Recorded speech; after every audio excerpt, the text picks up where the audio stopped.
Gavin had spent some time, both Gavin and Nick, on a farm one season, and they both came out of that experience deciding that they wanted to explore growing mushrooms for sale at market. And as you can imagine, the beginning was a lot of research, it was a lot of exploration, obviously identifying that there was no one growing gourmet mushrooms, and there was really sort of a niche market. So, they came up with a great idea, and it was pretty easy to support them in that. It was going to happen. It was just a question of how long it would take, what the direction would look like, and how it would come to fruition.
Initially, our interest in growing mushrooms came from just seeing mushrooms in nature.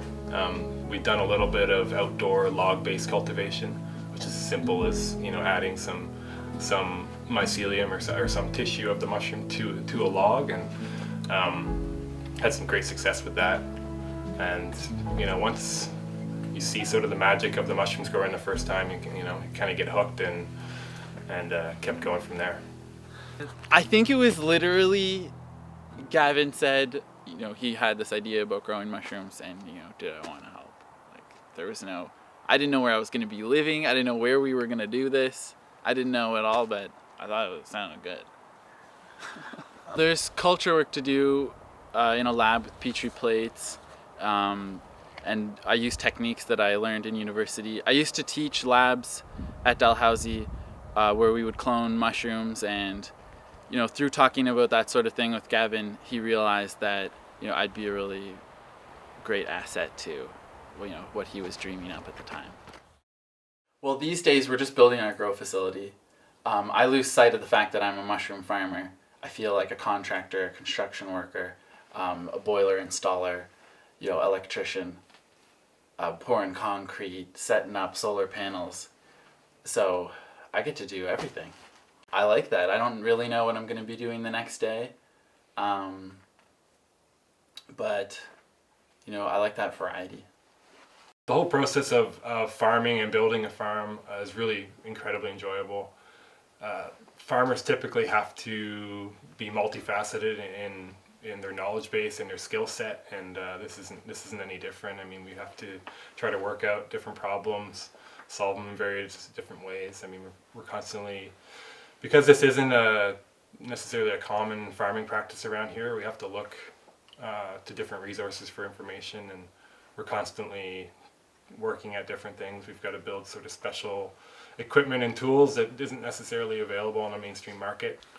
Yeah, so the basic concept and construction of this facility relies heavily on recycled material. Mushrooms themselves are nature's great recyclers, and we've taken a similar philosophy.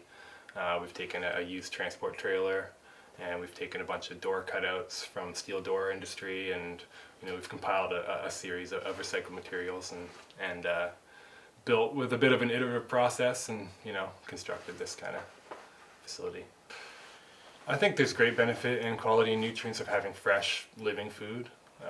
Growing food close to home means that you can have incredibly fresh and often still alive food by the time you get to eat it.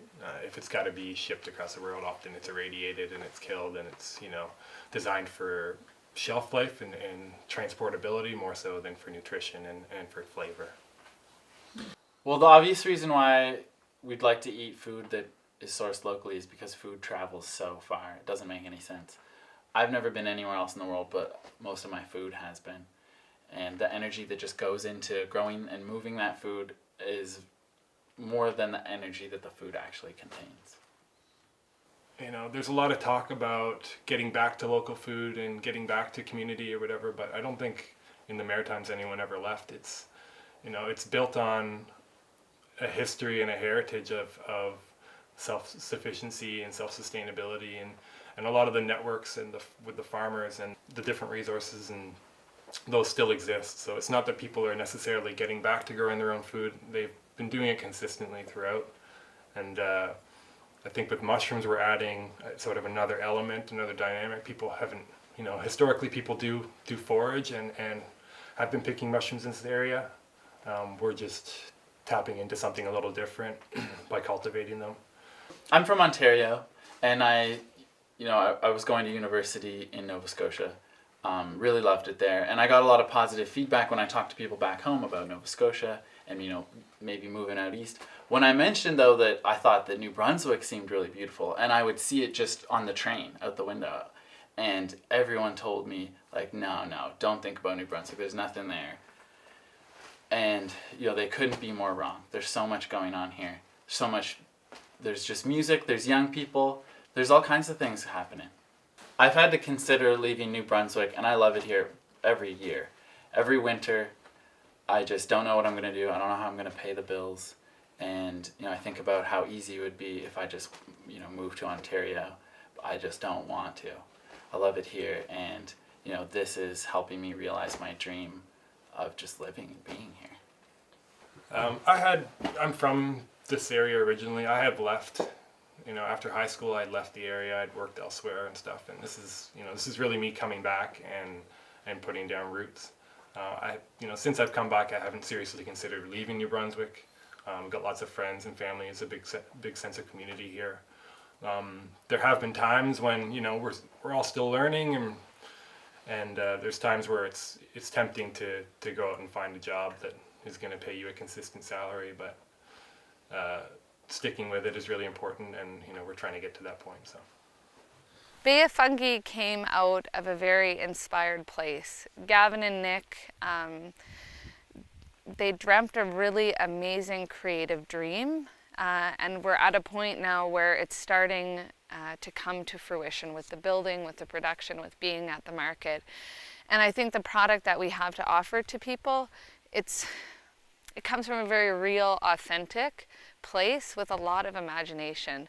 And we hope that when people buy our product, whether it be fresh, dried, or mushrooms, or the grow kits, that people sense that as much as it is about consuming the product, it's also about engaging with the people and all of the love that went into growing it.